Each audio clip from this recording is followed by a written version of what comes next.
Hello, I am Zalit, and I am here to talk about the science fiction action and adventure movie by Dean Devlin and Roland Emmerich.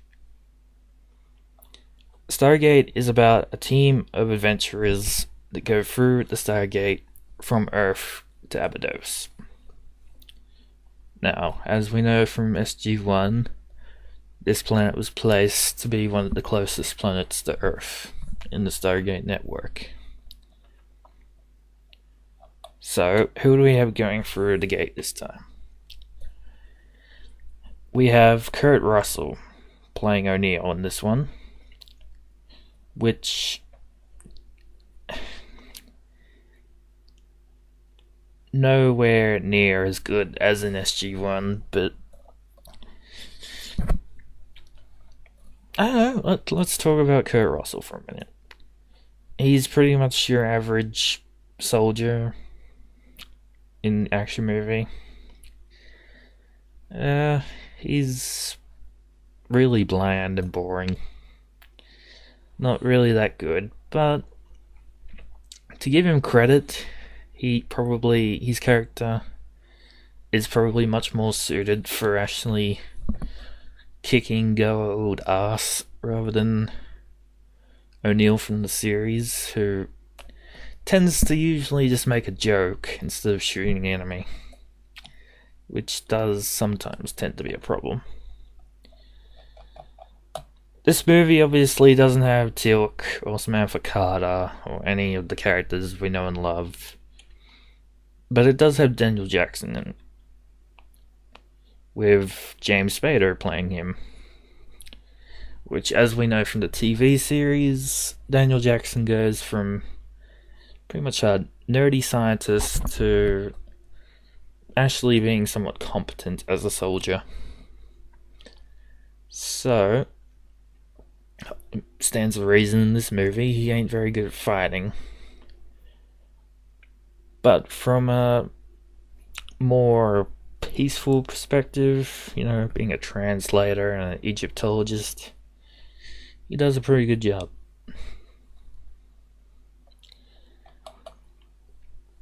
Now, just to talk about Ra for a minute, although we will be going further into that, Jay Davidson was pretty much perfect for Ra.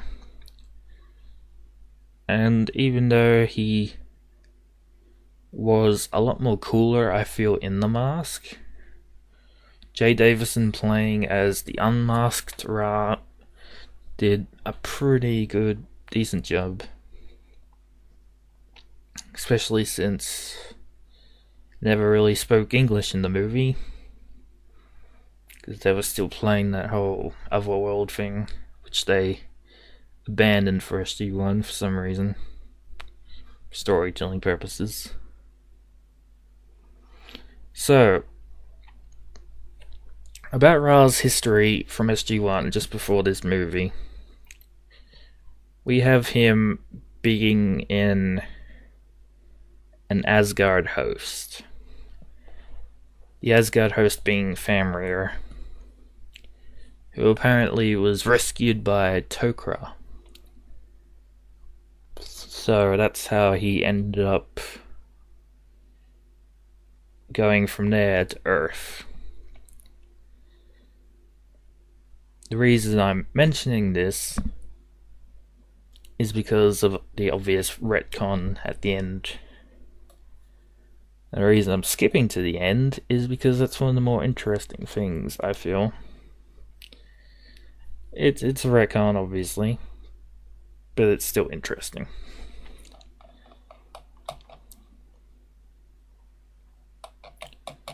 So, this movie is pretty cool. Yeah, not going to be rating it, but I'd say it's pretty close to a 10 out of 10.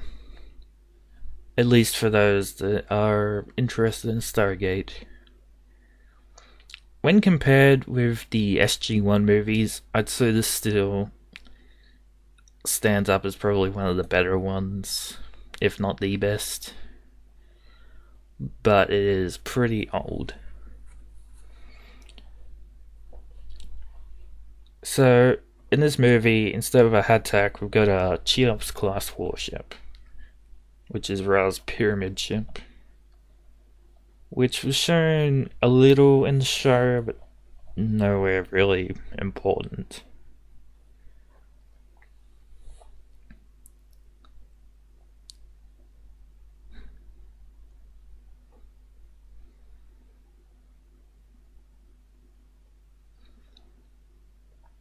So the costumes and effects. Everything is pretty much higher budget here than it was in SG1. Ultimately, everything in this movie pretty much made it into SG1, except for the Pharaoh mask and Ra himself. The staff weapons, the Horus guards, everything is pretty good.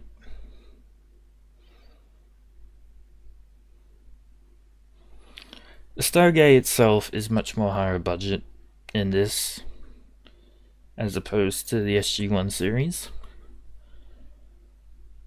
And because it looks very different, very weird. Obviously, the SG1 series Stargate, though, probably a fairly lower budget, still looks more iconic, I guess. I mean, does anyone really remember the original movie Stargate that much? Not really. So there's a lot of fans for the movie that don't actually like the TV show. And I can respect that.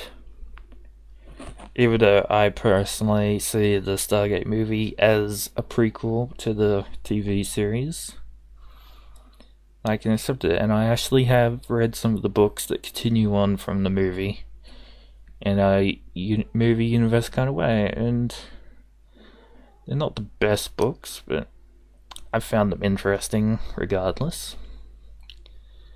And I thought they were still worth reading at least once.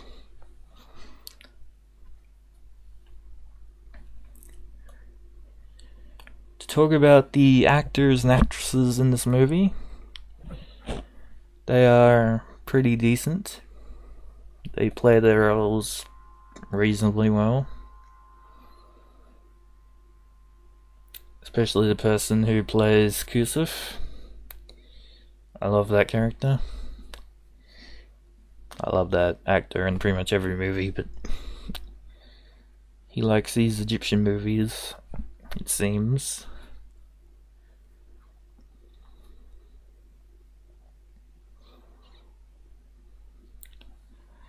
There isn't a whole lot to say about this movie.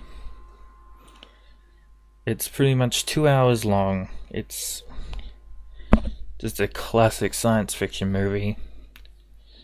There's not a whole lot of reason not to watch it before watching SG1.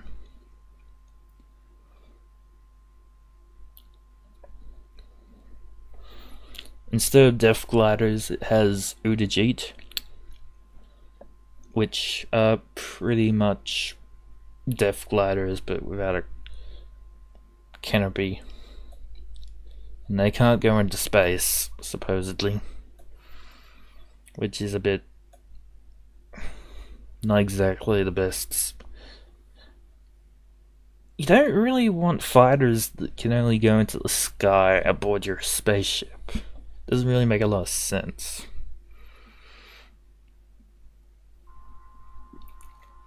But I suppose that's how Ra wanted it. Never get to see the rest of the gold use Udajit, which is kind of a bit of a shame.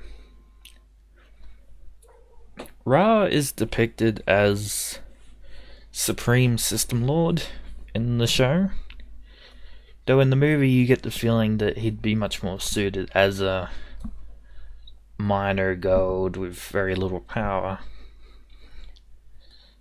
Obviously, it's also been suggested that his pyramid ship was a luxury yacht, which kinda makes sense, if you see him in his Supreme System Lord position.